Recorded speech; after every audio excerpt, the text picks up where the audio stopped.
Hunter syndrome. இது நம்ம இன்னொரு பேர் என்ன சொல்லுவோம்னா மியூகோபாலிசாக்கரைடோசிஸ் டைப் 2ன்னு சொல்லுவோம்.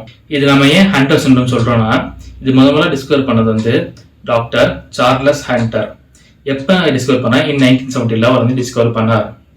இந்த மியூகோபாலிசாக்கரைடோசிஸ் டைப் 2 அப்படின்னா என்னன்னா, இது ஒரு எக்ஸ்-லிங்க்டு டிசீஸ். ஓகேவா, இது ஒரு ஜெனடிக் டிசீஸ்னால வருது. ஜெனடிக்னால என்ன ஆகுதுன்னா, இடிரோனேட் 2 சல்ஃபேட்டேஸ்னு ஒரு என்சைம் இருக்கு. அந்த என்சைம் வந்து இந்த ஜெனடிக் டிசீஸ்னால அந்த என்சைம் டெஃபிஷியன்சியா இருக்கு. அதனால என்ன பண்ணணும்னா, இந்த இடிரோனேட் 2 சல்ஃபேட்டேஸ் என்சைமோட மெயின் ஃபங்க்ஷன்ஸ் வந்து கிளைகோசமினோகிளைகேன்ஸ்னு சொல்லிட்டு நம்ம உடம்புல பார்ட்டிகல்ஸ் இருக்கு. அதாவது ஹெப்பரைன் சல்ஃபேட்டும் டெர்மட்டின் சல்ஃபேட்டும்.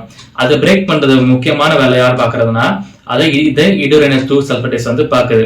இப்ப அந்த இடிரோனேட் 2 சல்ஃபேட்டேஸ் ஒரு என்சைம் இல்லைன்னா அப்ப என்ன ஆகும், அந்த கிளைகோசமினோகிளைகன் பிரேக் ஆகும். உடம்புல அதிகமா கிளைகோசமினோகிளைகன் சொல்லிட்டு அது உடம்புல அதிகமா சேகரிச்சுட்டே இருக்கும். அதனால நிறைய மல்டி ஆர்கன் டிசீஸ் எல்லாம் நிறைய வர வாய்ப்பு அதிகமா இருக்கு. இதோட அறிகுறிகள் என்னன்னா, யூஸ்வலா எங்களுக்கு வந்து என்லார்ஜ்டு ஹெட் இருக்கும், பிளஸ் ப்ராட் நோஸ் இருக்கும். அவங்களுக்கு வந்து அப்புறமாட்டிக்கு அவங்களுக்கு வந்து thick and lips, enlarge tongue இருக்கும், என்லார்ஜ் சீக் போன்ஸ் இருக்கும்.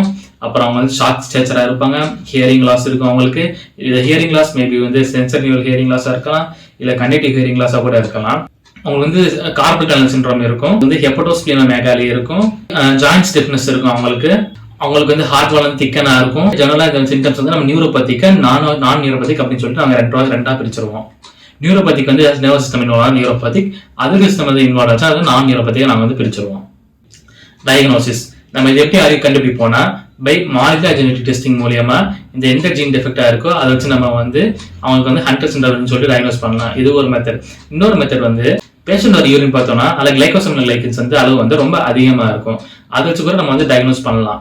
ட்ரீட்மெண்ட், இந்த ஹண்டர் சிண்ட்ரோமோட மெயின் ட்ரீட்மெண்ட் என்னன்னா பை என்சைம் ரீப்ளேஸ்மெண்ட் தெரப்பி.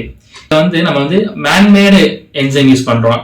அதாவது இடிரோ சல்ஃபேஸ் சொல்லிட்டு it mimics the activity of iduronate 2 sulfatase. இந்த மேன்மேட் என்சைம் வந்து நம்ம வந்து வீக்லி ஐவி இன்ஃபியூஷன் நம்ம கொடுத்துட்டே இருக்கணும் அவங்களுக்கு.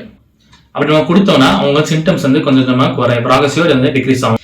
இன்னொரு மெத்தட் வந்து ஹெமட்டோபாய்டிக் ஸ்டெம் செல் டிரான்ஸ்பிளான்டேஷன், அதாவது போன் மேரோ டிரான்ஸ்பிளேஷன் சொல்லுவோம். அதாவது போன் மேரோ டிரான்ஸ்பிளான்ட் பண்ணும்போது நம்ம உடம்புக்கு தேவையான என்சைம் வந்து நம்ம டிரான்ஸ்ஃபர் பண்ண மூலியமா அது வந்து உற்பத்தி செய்ய தொடங்கிடும். அப்படி அதை உற்பத்தி பண்ணும்போது கொஞ்சம் கொஞ்சமா டிசீஸோட சிம்டம்ஸும் கொஞ்சம் கொஞ்சமா குறையும். சப்போர்ட்டிவ் கேர், ஹண்டர் சிண்ட்ரோம் என்னென்ன சப்போர்ட்டிவ் கேர் கொடுப்போம்னா, அந்த ஹண்டர் சிண்ட்ரோம் வந்து ஹியரிங் லாஸ் இருக்காங்க, அப்ப அவங்களுக்கு வந்து ஹியரிங் எய்ட் கொடுக்கலாம். அப்புறம் அவங்களுக்கு என்லார்ஜ் அப்டமன் இருக்கனால அவங்களுக்கு ஹெர்னியா வர வாய்ப்பு வந்து அதிகமா இருக்கு. அதனால ஹெர்னியா இருந்துச்சுன்னா அவங்களுக்கு வந்து ஹெர்னியா சர்ஜரி பண்ணலாம். அது மாதிரி அவங்களுக்கு வந்து நிறைய சர்ஜரி லைக் வந்து டான்சிலெக்டமி, அரினாடெக்டமி, அதாவது நிறைய சர்ஜரிஸும் பண்ணலாம் அவங்களுக்கு.